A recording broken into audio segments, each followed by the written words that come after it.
का तरीका है कि जिसका रूप चलता हो, जिसका रूप बदलता हो, जिसका रूप बदलता हो वो क्या है? वर्ब। फॉर्म्स अ वर्ब, जिसका रूप बदलता है वो भी वर्ब है। जैसे रूप बदलना मतलब जैसे वो है ना, तो वो से क्या हो जाता है? व्हेन। वो से क्या होता है?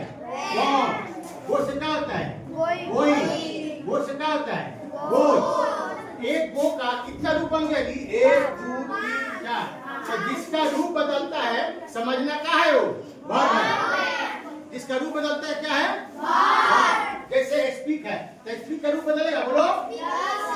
स्पीक के स्पोक हो जाता है, स्पोकन हो जाता है, और क्या होता है? स्पीकिंग हो जाता है। क्या होता है?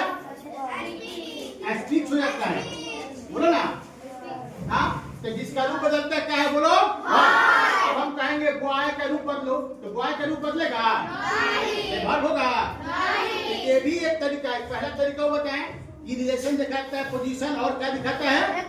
एक्शन। और दूसरा तरीका क्या है कि वर्ब जिसका रूप बदलता है वो भी क्या है? वर्ब है। जिसका रूप बदलता है वो भी वर्ब है। तो यहाँ पे बॉय का रूप तो नहीं बदलेगा, ये गो का रूप बदल रहा है, स्पीक का रूप बदल रहा है। मैन का भी रूप बदलेगा? नहीं बदलता है। तो ये एक तरह का मैन वर्ब होता है, लेकिन आगे जानोगे तब समझ में आएगा। तो यही है। तो आप लोग को अब चुनना है, हम कुछ सेंटेंस देंगे, क्या करना है? चुनना है कौन उसमें वर्ब है। ठीक है ना? ठीक है, ओके।